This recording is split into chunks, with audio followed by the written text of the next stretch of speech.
All right, these are rolling, so we can just start whenever. Okay. Step into the light, let's take a look around. Got the keys to your dreams. Let's break it down from the roof to the floor. This house has a story. Real estate secrets, let's uncover the truth. Element inspection, wood guide you move to element inspection. We'll show you the way to find your perfect home. Come join us today. All right, guys, I got Weldon Lawrence on here.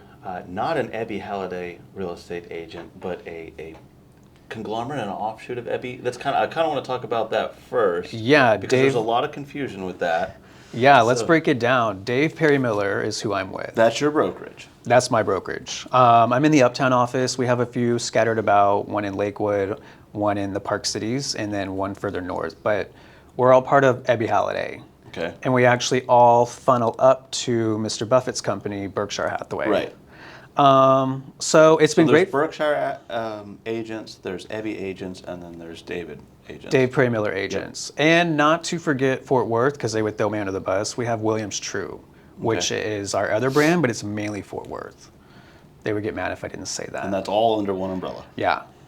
Yeah. So, I mean... Are there pros and cons to working for one or the other? We get to collaborate a lot. Okay. If you want to do, not that many people are doing it in this market, but something off market, you get to not only show it with Dave Perry Miller, but with Ebby Halliday, Williams True, everyone. So your reach is really far, having the connections with these brokerages, especially in Dallas. Do you think that gives you a kind of sets you apart? It gives you an upward position in the market compared to maybe some other brokerages? Yeah, I definitely do. Dallas is very much a relationship-based city when it comes to real estate. I'm not knocking any of the national brands or even smaller brokerages, but it just helps when someone's like, oh, yeah, I see Dave Perry Miller signs in my neighborhood all the time. I see Ebby Halliday, y'all do a lot in this area. So as an agent, you can kind of run with that and be like, yeah, Ebby's a well-known brand. Yeah, Ebby was, fun fact, she started the MLS up here. Mm-hmm. Gosh, back when MLS numbers were only like 6 digits. Anyways, she had the whole idea of collabing and was like, we don't need to keep these books of business to ourselves. I need to know what you have, you need to know what I have. Let's make something. And here we are. Yeah. With no, MLS. She was an absolute monster in this industry. She did a lot for the industry. She did a ton. And the Little White House, which is the original office, still on Preston and 12? Yep, Northwest Highway. Yeah, I visit that one all the time. Yeah. Always trying to hustle up business with you guys. Yeah, they've established themselves well in Dallas proper, Park Cities, all that. That house is old, though. It's fallen apart. It is old. It's iconic, but it is falling apart. It's more like an artifact now. Yeah. So we can, say it's right here and this is the original, but other than it being an efficient office, I don't know about that. Yeah. No, it works. It's iconic. It's got some character to it. Yeah. I love going in it. I love the foundation has had some adjustments to it, so you kind of move around in it. But it's iconic. Everyone knows it. Yeah, it's great. I'm glad to be a part of these companies. Mm-hmm. I was referred to the company, and I feel like I found home. So it's been great. Besides having such a great brand behind you, what do you do personally that would separate you from the other? I mean, let's face it. Everybody I know knows at least 5 real estate agents. So what would you do as Weldon to separate yourself from Bob or Chuck? It's honestly a bit of advice my first broker, who's out in Fort Worth, and she'll probably watch this, told me when I first started in residential. But she made sure to tell me, like, make sure you do 110% for every single person. Mm-hmm. It doesn't matter if their budget's $250K or $4 million. Treating them with the right amount of professionalism, doing what you say you're going to do every time with these people, it leaves a lasting impression on them. And someone with a $300K budget looking out in the suburbs suddenly could send you 5 referrals over the next 3 years that have drastically higher budgets. Because you've treated them with the same respect, like the janitor or the CEO gets the same treatment. Yeah, because people remember how they felt when they worked with you. You could do a successful transaction with someone, but if they didn't feel anything with you, like, you're probably just going to fall off the radar. Which is my other thing, and that's staying in contact with your sphere constantly. How do you do that? So I'm not the best at time blocking, but I'm getting better. 30 to 45 minutes a day, you look at a dashboard, doesn't matter what, your Excel sheet, which is me, a CRM, whatever, and you look at everyone. People that bought 2 years ago, people that leased 6 months ago, and you just like go down and look at every single person. And you'd be like, oh wow, so-and-so's lease is up in 7 months. Maybe they want to buy. This is a chance for me to contact them, show them a buyer book that I've made that people have been liking.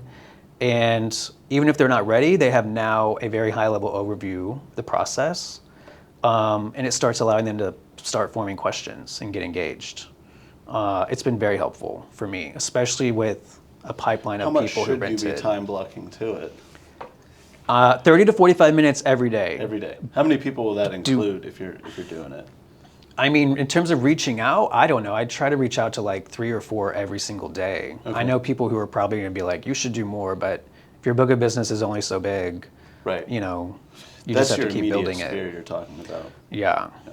And then, you know, I guess the organic sphere, which is people that reach out on Instagram, or kind of having the mindset of everywhere you go, like think of it as an opportunity to connect with someone. I'm trying to get better at that, just talking to strangers. And it works. You never know like what someone's got going on in their life. They're like, weird, I just moved to Dallas, I want to buy next year. Okay. Like that's happened to me with attending parties or whatever it is. So just, I don't know, having that mindset of always seeking opportunity is really important, and staying in front of your sphere. Because people forget about you, you know? Life moves too fast. It doesn't matter how sweet and nice you are. Life just, we're bombarded with info. We talk about it all the time because I'm constantly going to these real estate offices trying my best to earn your business, right? Right. I'm always in front of agents telling them what we do. And we know it classically, if I was there and you have an inspection tomorrow, you're going to call me. If one of my competitors was there and you have an inspection 2 or 3 days later, they're probably going to call them just because it's the first person that you remember. Yeah. You always, so staying top of mind being a real estate agent is vitally important. We've noticed It's that so much important.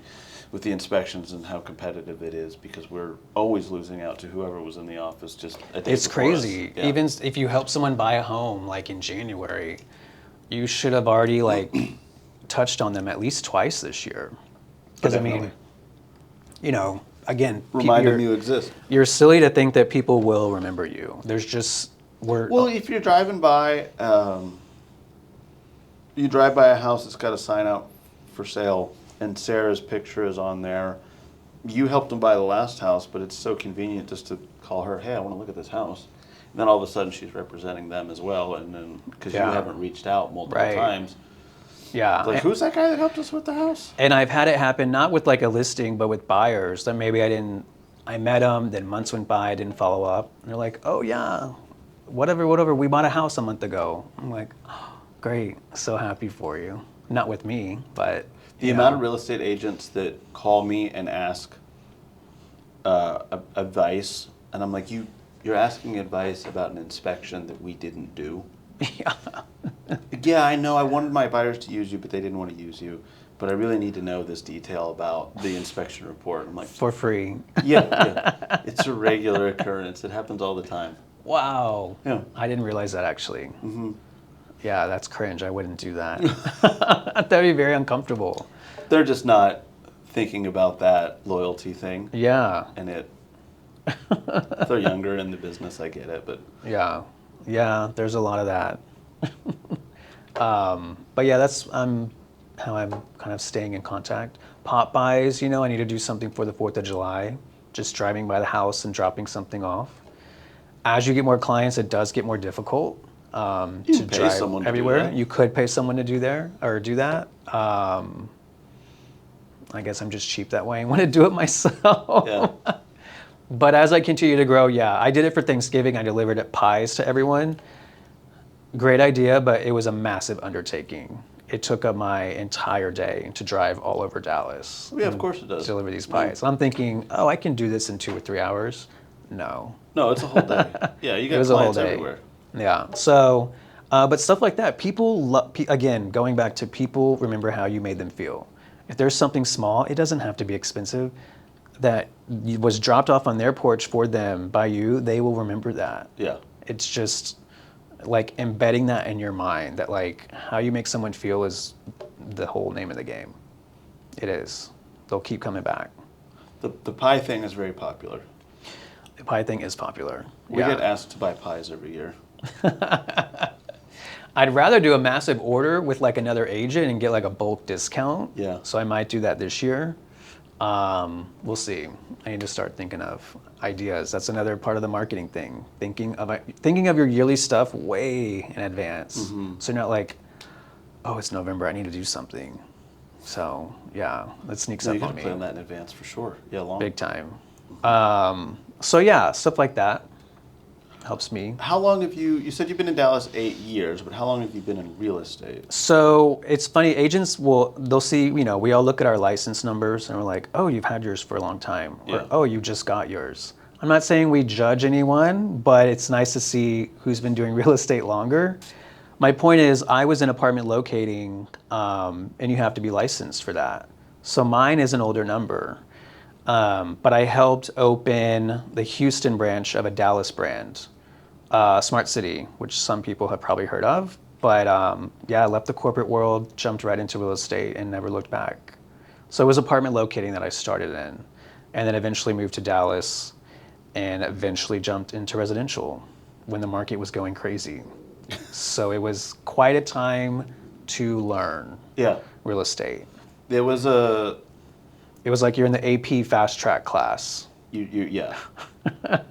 And deals were happening so quickly. You couldn't even keep up. I think about it now, I'm like, oh man, it's one of the, if you could operate in that as a new person, you're good. This market's a cakewalk. But you're dealing with a much longer time on market.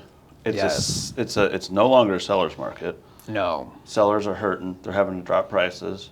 And having that conversation with them in the beginning is so important. My listing over here in Addison got multiple offers, which is very rare. That's odd. For this market. Yeah. Yeah.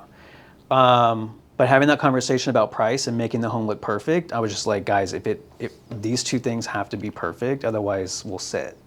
We have to build up that excitement. Helps that my seller was an interior designer, or is an interior designer. Yeah.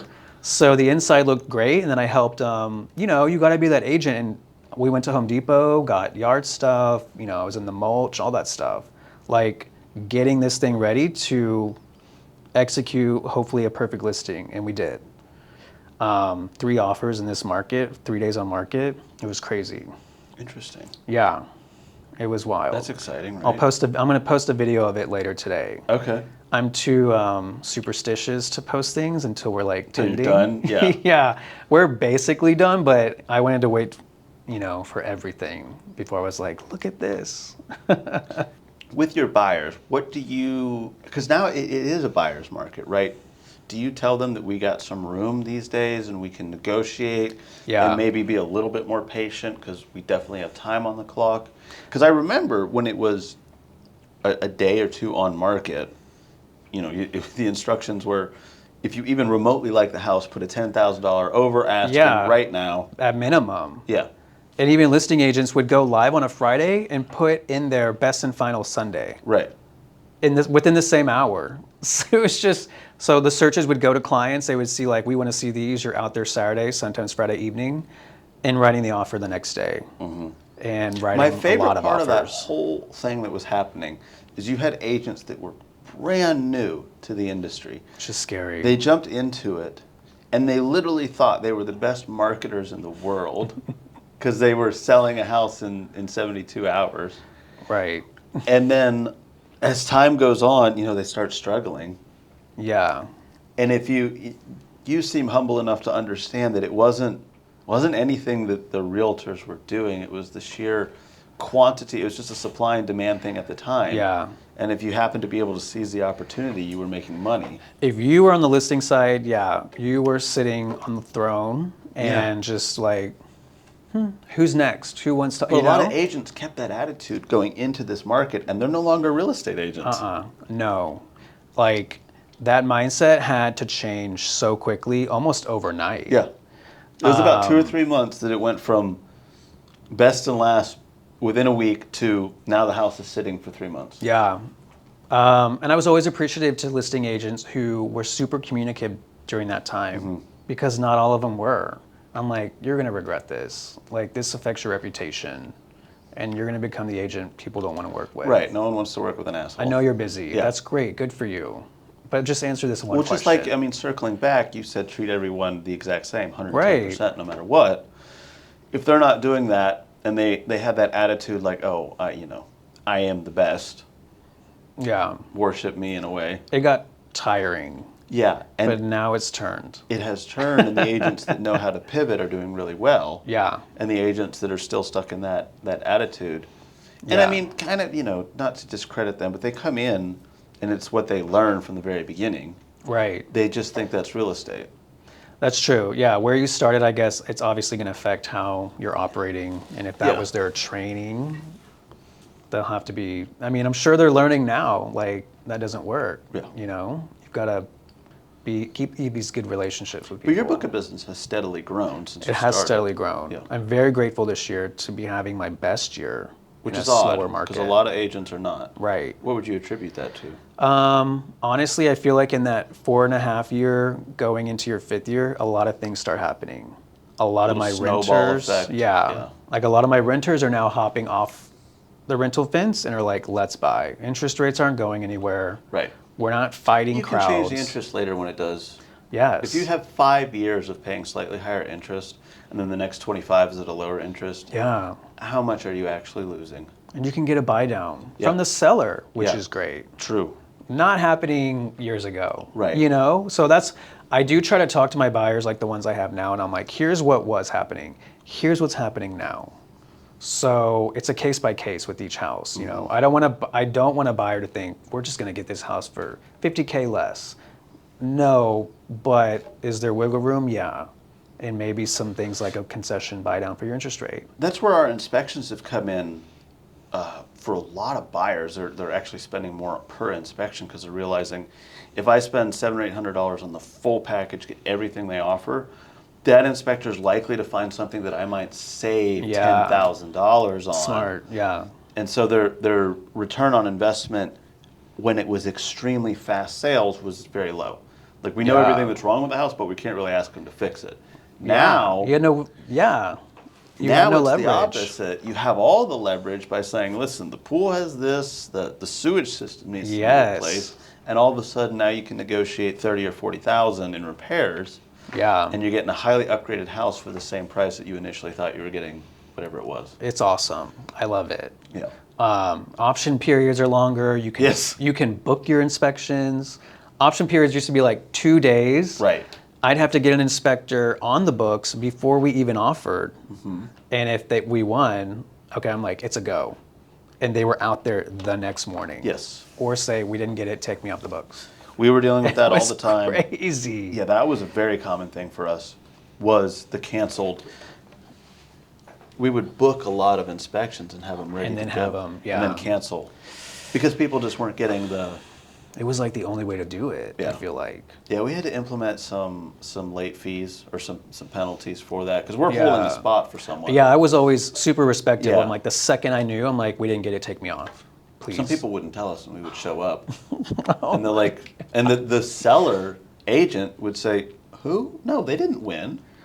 Like, we took another offer, and we're already there trying to do the inspection. Yeah, that happened a few times. It was painful, but Yeah, that's painful for the agent to eat that mistake too. here we are in a better position. Way better. Yes. And you're right. Like I have buyers getting like more of a full package sort of inspection, just because we can take our time. We can get a second opinion on. We just did something. one, and there was we used the sewer camera. We found some damages. Plumber came in, quoted $7,000 to repair this section of the sewer line, and they got it. I mean, the buyer not only said concessions, but whatever plumber you want, rather than the seller fixing it, the buyer was able to negotiate.